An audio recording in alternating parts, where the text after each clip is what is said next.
Welcome back to my channel. I want to take you behind the scenes of a recording that I just did literally 3 minutes ago, where I was talking to over 10,000 business owners about how to actually create engagement inside their teams. Now, engagement is such a funny thing because we assume that people are just disengaged, that all people are just not excited about work, nobody wants to work hard anymore, and it's really easy for people to just think there are no great team members, but that couldn't be further from the truth. And so in this presentation, I go over what are the causes of disengagement, why is disengagement something that's important to really understand so that you can take advantage of disengagement, and then what are my tips and strategies in order for you to create the engagement that you're looking for inside your business, inside your team, so that you can have the life that you want. And I mentioned this trip that I just took last week. I got home, 4 days ago from Europe. The behind the scenes of that was I had zero plans to go to Europe. I got an invitation from Vogue to be at Paris Fashion Week and meet all of these incredible women, these women who have built businesses, very wealthy in every sense of the word, like just well off, physically, financially, just like wealth, like real wealth, like wealth. And I got this invitation, and at first my inner business owner was like, oh man, I have so much stuff to do. And I was like, wait a second, hold the frickin' phone. Sure, do I have stuff to do? Absolutely. On a Thursday, when I'm looking at the following week, the entire week is booked from 8 to 7 o'clock every single night. However, I just moved all of those meetings, nothing broke. I was able to go and meet and have incredible relationships and connections with brand new people that I'd never met before, which was incredibly exciting for me because that's actually the thing that I should be focusing on in my business. Structuring one more agenda, making one more presentation, sending out another email, that's not going to take us to this next level. And so this presentation talks about all things disengagement, but I want you to not lose sight of why are you building the business that you're building? Why are you putting in energy and effort? Like, what are you trying to get at? And this trip last week for me was such a reminder that I'm building this for the purpose of me being able to create the life that I want. And in order for me to create the life I want, I can't be shackled to the thing that I'm using as the mechanism to get there. And yes, I love doing the work that I do every single day, but it's for the purpose of creating more opportunities and making that thing bigger and helping more people. And I can only do that if I don't continue to spend my time the way that I've always spent my time. And in order for me not to do that, it has to be multiplied and amplified through people. And so this people game is like, man, if you can master this, everything else becomes easy. So enjoy. Revenue Day, we're starting this off.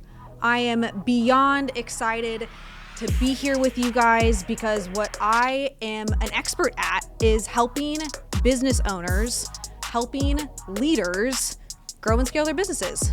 And specifically, the hardest part, as I've worked with thousands of business owners over the last decade, is really figuring out this art of duplication. How do you take a trip? How do you enjoy your family time? How do you create the life that you actually started your business to be able to have if you don't do that through people? Now, most business owners have this misconception, and that misconception is that people cost you money. Let me just get this straight. People do not cost you money. You are costing yourself revenue growth. You're costing yourself lack of profitability. You're causing yourself headache, stress, drama, frustration because you're not hiring people and you don't have this fundamental belief that people don't cost you money. But once you get over, so if any of you guys are like, yeah, I know that they don't cost me money, they help me add money to my business, but man, once I hire them, it's just hard. It's difficult. It's frustrating to work alongside people who aren't as excited and passionate about the business, the clients, as I am. And I know business owners really struggle with this, but I have to tell you that there is a solution. And over the last 3.5 years, I've hired over 200 team members across our businesses through Cardone Ventures and our 10X Health business. And I was able just last week to say yes to an opportunity to go to Europe. I had zero plans. Like not a single intention of going to Europe. Last week I was in Paris for the first 2 days and London for another 3. And the Sunday before I had no intention of going to Paris, no intention of going to London, but an amazing opportunity to get known, to blow my business up, to make connections came up. And because I know and can duplicate, I know how to, and I know that I am duplicated inside our business, I was able to say yes on that opportunity. How many of you guys want to be able to say yes to the cool opportunities, the opportunities that you dream about, because you know that the back end of your business is solid? You know that you have team members who are able to help you, and they're going to continue to move clients forward, and they're going to be able to help your patients. That's really the dream. The dream isn't just to be a business owner. The dream isn't just to be an entrepreneur. The dream is duplicating yourself through people who are excited and motivated and looking forward to being able to help solve the problems inside your business in the same way that you do, if not more so. And so today, what I'd like to just give you a few nuggets on is, how do you find these people? Why is it difficult? And what can you do about it? So I would love to get my slides pulled up because I got a lot of info to fly through in a short amount of time. Look at that. So let's talk about this issue with finding disengaged team members. As you'll see here, these are some statistics that a company called Gallup does every single year. And what you're going to notice is that engaged employees out of 100 million workers, 32% of them are engaged. 32% of workers are engaged. So that might make you ask yourself, well, what are the other employees? If only 32% are engaged, what the heck is happening with the rest of the workforce? 51% state that they are disengaged, and 17% say that they're actively disengaged. This is why you're scared of hiring people, my friends, because you are likely dealing with these statistics. These statistics, they are what they are. But if you ask yourself the question, man, how do I find, develop, retain, attract the engaged ones? If I can do that and just avoid the disengagement altogether, if I could set up a business that could do that, would my business grow faster? And I'd like to tell you the answer is yes. Because have we hired a few disengaged employees over the past few years? I'm sure we probably have. However, the majority of 10Xers, if you ever get a chance to come into our offices, when you go behind the scenes, which I know Pete was just talking about here in just a few minutes, you're going to see that there are really inspired and motivated people showing up on behalf of Grant Cardone every single day, on behalf of the 10X movement every single day. So yes, these statistics exist, but you have to ask yourself the question, how do you attract the engaged employees? Let your competitors go hire the disengaged ones. Let them hire, especially the actively disengaged ones, so that you can build a business that scales through you. But we just have to be real about the fact that these statistics exist and that disengaged employees exist. But that doesn't mean that we have to be effect of the fact that people who don't want to work exist. You don't have to hire them. That's the beautiful thing about growing a business. Think about what your business, what you want it to do over the next 10 years. Is that $10 million in revenue? Is it $5 million in revenue? Is it $1 million in revenue? Is it $50 million in revenue? Whatever that number is, pick it in your head, identify the number. Okay, so then ask yourself the question, how many team members would you need to find in order to fulfill on that revenue target? And I'll give you a little trick. I wasn't going to talk about this, but I'll give you a little trick because I know that we are talking about all things revenue today. In order to pick the proper amount of team members, you should use the target of $500,000 of revenue per employee. So whatever your number was, divide that number. Let's say it was 10 million. Divide 10 million. I'm going to pull out my calculator. We're going to divide 10 million. Everybody can do this with their number. I'm going to say the number is 10 million. Now I'm going to divide that number, see my calculator, simple math, by $500,000. That would mean 20 employees. In order for my business to be generating $500,000 of revenue per employee, I would need 20 employees. So all of a sudden, instead of getting lost in statistics, instead of being frustrated that you're talking to disengaged team members, you get real with yourself and you say, man, in order for me to hit my goal, I have to find 20 employees. 20 people. Do you think that you can find 20 people that can be engaged in order to help you grow your business? Well, I know for certain that you can, because on behalf of our business and our clients' businesses, we've hired thousands of employees during this whole thing that's happened over the last few years, which has been the Great Resignation and COVID and all sorts of economical challenges that are not favorable to the business owner. But what we're about to find with the employment market here very shortly is there's going to be lots of opportunities because unemployment is going to go up. So there are going to be opportunities for great people to join businesses who have a leader out front, creating an opportunity to have them grow. And my question for you is, are you that leader? Do you want to be that leader? Do you want to be the person in your community who's known for attracting great people, giving them opportunities, showing them how to succeed, and then coaching and mentoring them along the process in order for you to hit your goals? If that's you, you're in the right place. And this whole business system is set up in order to get you there. It's set up for you to figure out, how do I market myself? How do I even promote to people that I know what I'm talking about, that I know that I can help people become successful, that I can get known in my community? Then you have to sell them, marketing, then sales, and then you have to fulfill. So this whole entire unbreakable business system is designed to help you through each one of these points depending on where you're at with your business. So I want to talk to you about the causes of disengagement, because yes, we have these challenges of disengaged employees, but you might be asking yourself the question, well, why are they disengaged? These are the top 5 reasons that people list for their disengagement. The first is lack of role clarity. How interesting is that? Lack of role clarity. Do you control inside your business how clear roles are? The answer is yes. That's all on you. You get to decide, man, how clear am I with expectations for the team member? Do they have clarity with what would make them successful, or do they not? Knowing that you have control over that level of disengagement, then it doesn't feel random when people are disengaged. You can look to say, man, does this person have clarity in their role? And if they don't, all you do is fix that in order to create the engagement. The next one, lack of recognition. What do you do in your business in order to recognize your team members? What do? Do you have a process in place? Is there a systematic way where when people do the right thing, when they create a win, when they create an opportunity and they move forward with a target and they hit the target, how do they get recognized? That's totally in your control. So there, again, we have another reason that people are disengaged, but as a leader who's choosing to show up for their team, you get to be in control of that.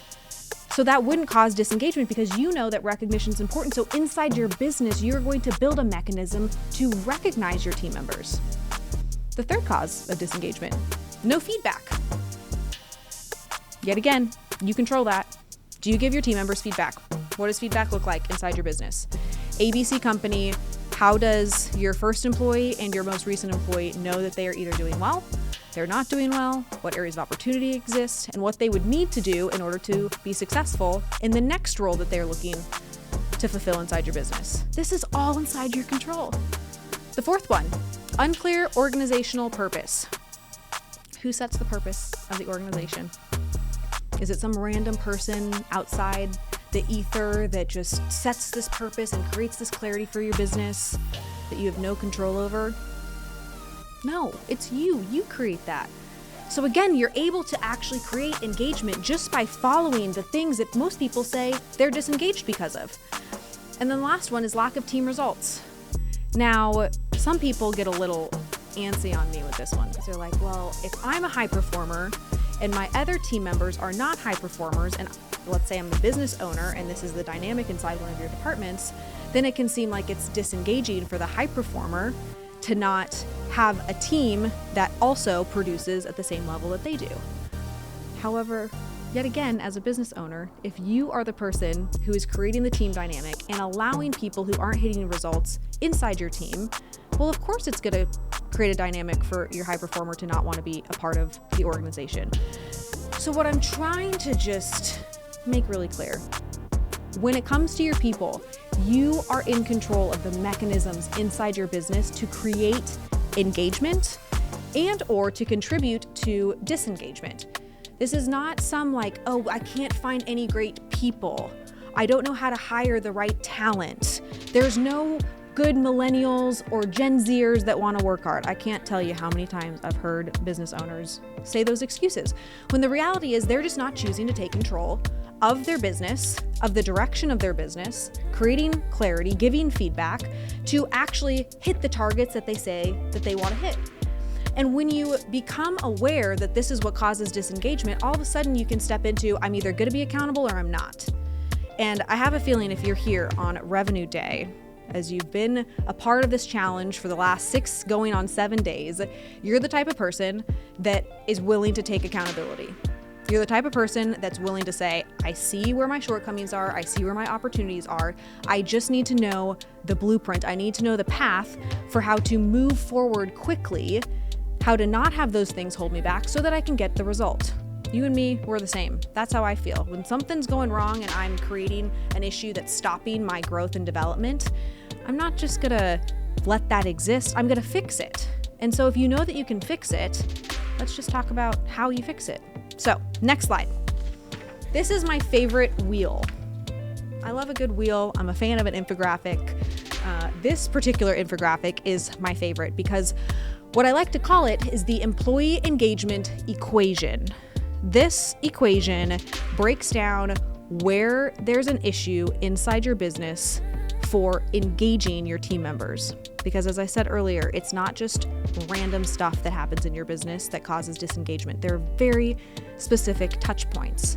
And so these 3 stages, attract, develop, transition. In my section of this unbreakable business system, I go deep into the nuggets in each one of these because there's about 10 things under every single one of these points that either creates engagement or causes disengagement.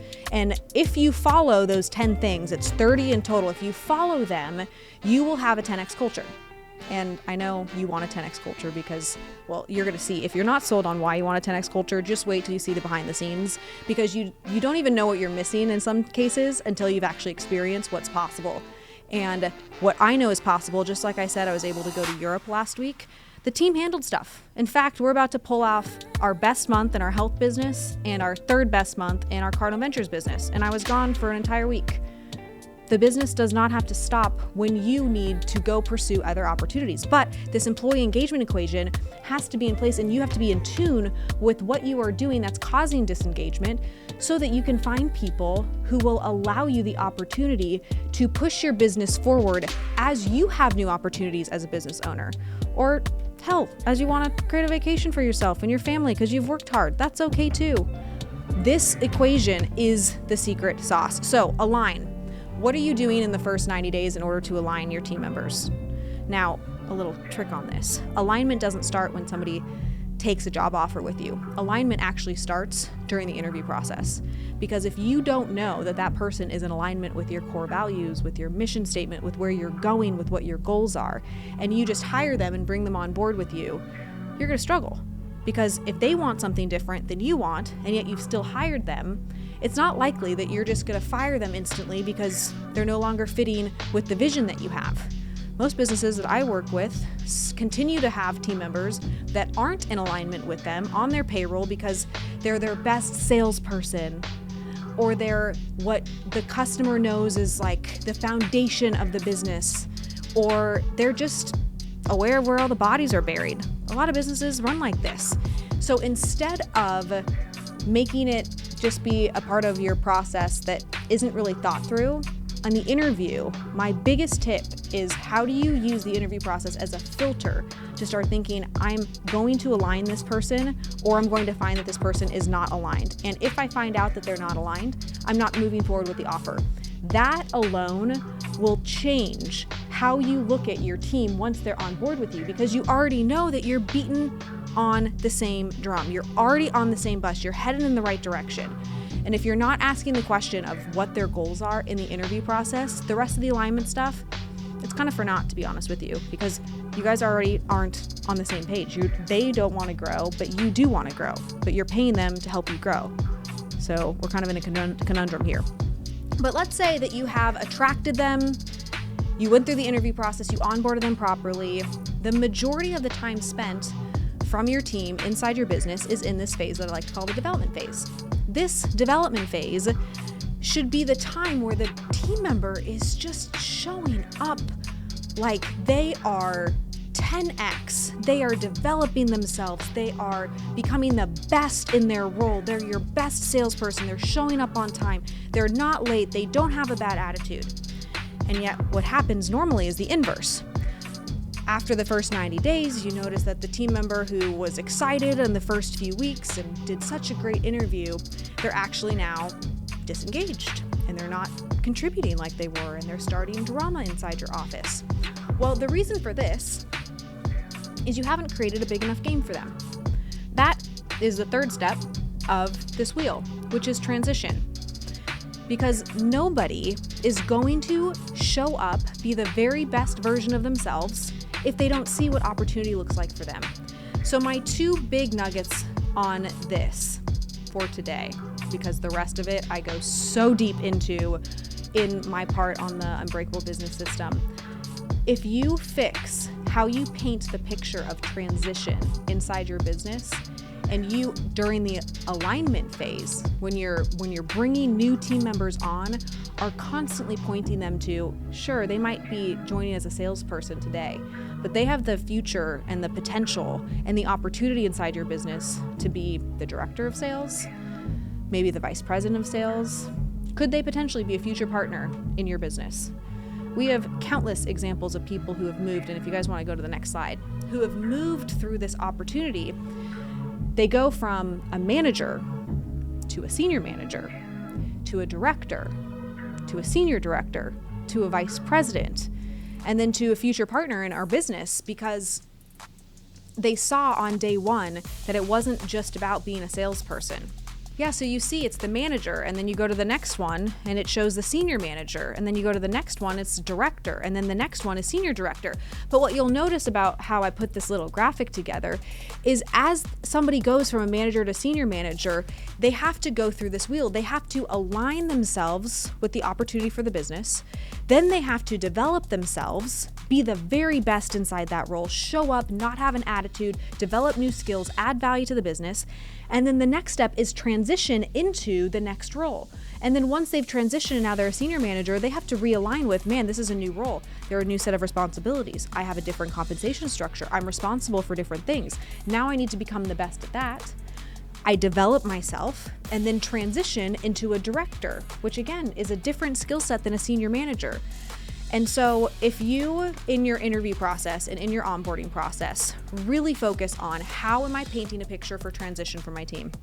What does this actually look like? I would shamelessly steal this little graphic that I've just shown you so that you can provide reality, like a real understanding for people of what's possible inside your business, because you know that you're growing and the opportunity for them has everything to do with growth. But if you don't share that with your team members on the front end, they're just going to show up and they're going to be great at first, and then they're going to sink back into potentially being disengaged. And when they're disengaged, that's where you struggle. That's where the headaches come. That's where the stress comes, because then you haven't really duplicated yourself because you're not disengaged. You're still showing up early, staying late, doing everything you can to make your business work. You need to figure out this engagement cycle and this people process for your team. And when you do figure this out, I can assure you it is the greatest freedom that you have. It's the greatest opportunity that you're actually giving your team, because they have then learned valuable skill sets and they are appreciative and grateful for how you have developed them and how you've poured into them and the value that you've added to their skill sets and to their lives, to where your team members are excited for you hitting your goals. You're excited for them, they're excited for you, and this is the type of culture that you want to create inside your business. And so I did a brief overview. I know I only have a couple minutes left here. I did a brief overview of this engagement cycle. And again, top two takeaways. How are you asking for goals when you're aligning somebody in the interview process? And then how are you painting the picture of what transition, what opportunity looks like for your team members in your business, so that the main phase that they're in, which is developing the day-to-day, it's showing up on a Tuesday and going all for it with your clients and your customers and your patients and having a good attitude. Because the only reason that they're going to show up and act as if they're you and try to develop skill sets to become you, to take pressure off of you so that you can go do things that add more revenue to your business, it's the only way to do it. So with that, I am beyond excited to go deeper into this for those of you who have moved forward with the Unbreakable Business System, because I go granular in each step of what has worked for me, what are the best practices, as I've done this time and time again inside our business in the last 3 years, going from 0 employees to over 180 employees with over $75 million in revenue. So if I could give you the steps and the shortcuts and not have to spare you for the painful lessons that it took in order for this to take place, that is the intention that I set when I was filming the course and going into this content and structuring it. And it's all part of this unbreakable business system. So as Stormy said, you got to pick a few things to execute on. And those things might be marketing, they might be sales, but if they are leadership and if they are people, I highly, highly, highly recommend that you are really clear on how you're going to start filtering people in the interview process and then creating these opportunities, because that alone will allow you to find better talent, will allow you to build on better talent, and then it becomes this ripple effect, because when great people are working with you and you're a great person, they're telling their friends and their family who are great people. That's going to create this ecosystem for you and your business to flourish, versus having team members who aren't on board and might say negative things about how overworked or overwhelmed they are, when really you know the truth. But it's been so much fun to be able to join you guys on this revenue day. I look forward to hearing about all of the successes that you guys are having. I know that you are going to win with this stuff, because I know that we win with this stuff. I know that we implement this stuff every single day. And so you being able to share your wins is why we do what we do. But it's on you to execute, right? It's on you to actually take what you're learning, execute, get in the right rooms, be with the right mentors, so that you can then go execute those things. And that's how the progression and the growth works. So we're looking forward to joining you on this journey of growth to create an unbreakable business, because this is what we're here to do. This is our legacy, this is our mission, and you fulfilling on that, and you being able to be the 10Xers who grow and truly 10X not only your business, but your personal lives and the growth that you have in all areas, in all aspects of your life. That's what we're here to help you do. Thank you guys for having me, and I look forward to seeing you soon. If you're interested in this topic of culture, I have created quite a bit of content, but specifically, are you neglecting culture? That's my next video. Click on that one and learn my tips for how to not neglect your culture.